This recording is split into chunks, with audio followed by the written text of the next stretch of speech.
Welcome back to Homestead Aquarius. Wanted to show you something really pretty, because I'm fixing to show you something kind of ugly. We want to get some pretty in here. Look at how pretty this is. This is the underside of a leaf with a little bit of the sun that I have left shining through. Wonder if anybody out there can know right now what I'm looking at. I'll let it go back into its place. It's just so pretty, it's striking. If I had a little bit more sun, it would be even more pretty. These are elephant ears. Now I'm sure that you can see a great big stand of elephant ears up beside this utility shed. It's a very common sight in the South. A lot of people have, and as far as that goes, the buildings, old rusted utility buildings that we have in the South and everywhere else, you know, that's a very common sight. And elephant ears are common too, but they're very beautiful. This is something that I never have taken. My neighbors offered these to me for many years, but I never have dug any up and taken them with me. I think I probably will this fall. I'll probably get some started. And there's Mr. Dominicker again. I saw something in here, right? Saw him hiding. And you see, well, he's gonna hide real good now. You might have seen him go around. Let me see if I can herd him back into the light. Come here. See me? See him? I'm right here now. See the Katydid? If you ever wonder what a Katydid is, that's it right there.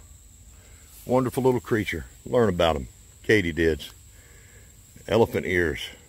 Beautiful plant to have. I'm not sure about its edibility. I know the edibility of a Dominicker chicken, even though I can't say it, right? It's very loud. Okay, there's my bucket. I still haven't got to picking up peaches yet, but I'm about to. Let's take a little short walk here. Running out of daylight and about to get done with this. Here's another one of the peach trees that I've started. I've started so many peach trees and given them away. They're all over the place. And again, like I said in the other video, it makes me feel good. Now this tree right here. Can you tell? Probably can't tell by the leaves. This tree's kind of ugly, and it's hard to see. That's why I wanted to show you the elephant ears in there. Let me show you something else that's hard to see in here. All right, right here, right there. You see them? Let me put a little zoom action on here, and then see if I can find them in the zoom. There you go. Let me get my walking stick in here. Look at those. All right.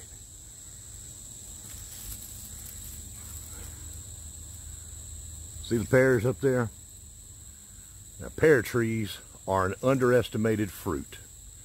Now, I'll tell you what, I can't remember whether this is a Bartlett pear or I think it is. I think this is I don't know. It's one of them. I bought two pear trees years and years ago for my property, and I had them planted and growing.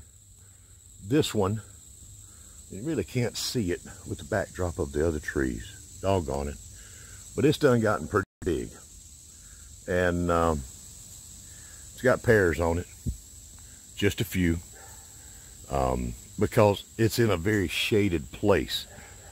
But where it was on my property was even more shaded, and it was actually dying. So this tree here is a pretty old tree. It's, I don't know, almost 20 years old. But it was denied the sunlight that it needed completely during the summer. And so I gave this tree to my neighbors. And unfortunately, it went into another place that's got lots of shade. So it's struggling, y'all. It's struggling. But a pear tree is another tree that you could have on your property that is a wonderful food producing tree. Pear trees will produce many hundreds of pounds of fruit for you if you manage it right. Back in hundreds of years ago, and still today in some places, I assume, they made pear sugar. They actually made sugar out of pears, because pears have the second highest sugar content in its ripe fruit of any fruit in the world. You know what's first? The one that has the most sugar in its fruit is a persimmon. So back in the day, they made sugar from pears and persimmons, I would imagine, and you can too if you want to. Now let me show you something else. I said this is ugly. This tree here is not the prettiest tree. You can't really see it too good. Let me show you another one, that's another pear tree that's even uglier. It's this tree. This is a pear tree too. And this one, and this one, and this one, and this one, and this one, and this one, and this one, and this one. And I don't have enough and this one's to go. What you're seeing here is a tree that I hate. There are a few plants that I hate in this world, and this monstrosity is one of them. That's a Bradford Pear. Cannot stand these trees. This produces no fruit of any kind that's useful. All it does is produce fruit that birds can spread easily. A tiny little pebble. And they're taking over. They're taking over the continental United States, as a matter of fact. There are entire mountains and entire forests that are being taken over by the Bradford Pear. A lot of people like them. They say, oh, they're so pretty. And they line their driveways with them. And they're pretty, and they produce lots of blossoms. They actually stink. The blossoms stink. They smell bad. And they're brittle. It's a pear tree. And the wood from a pear tree is brittle on its own. It's a trashy kind of wood. It's not good for much. And Bradford pears are especially brittle. You know, that pretty little Bradford pear that people have and they've got in their yard, and some of y'all may have those. As soon as the wind comes up, a little snow, and it starts to break and shatter, you know what I'm talking about. Now, we've come to a place in our society, in our time on this earth, as a bunch of humans, that we value a fruit tree that bears no fruit. We think we're special because we've got this pretty flowering tree that bears no fruit. Don't do that. Don't be one of those people. Get you a real pear tree. Get several. Blossoms are the same. In fact, they will pollinate. And if you've got a pear tree, a real pear tree, and you've got a Bradford pear anywhere close by, they'll cross-pollinate, and your seed will be worthless for that pear tree. But they will pollinate your pears, and you'll have fruit. But it'll hybrid out any possibility of having the next generation of good tasting pears. Get rid of these things. Get rid of these Bradford pears. If you've got it, if you've got one that you just love so much, cut it down and plant a real pear tree. Have some fruit.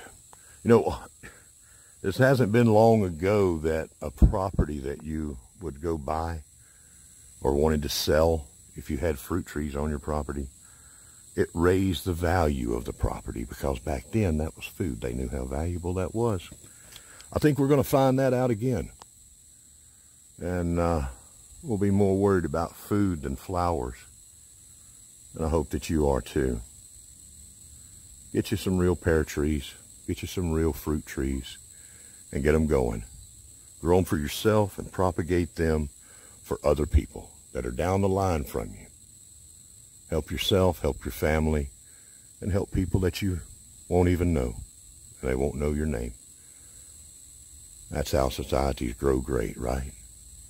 Societies grow great when old men and women and children plant trees in which they will never see or never set. It's such a simple quote. Societies grow great when old men plant trees under which they will never sit in the shade. Something to that effect. But you don't have to be an old man. You can be an old woman. You can be a young woman. You can be a child. You can plant a tree and sit in the shade. You can propagate more. You can collect their seed and give those away to the people coming down the line from you. Just like I've done. Y'all be good. We'll see you next time. I've got another tree in mind now.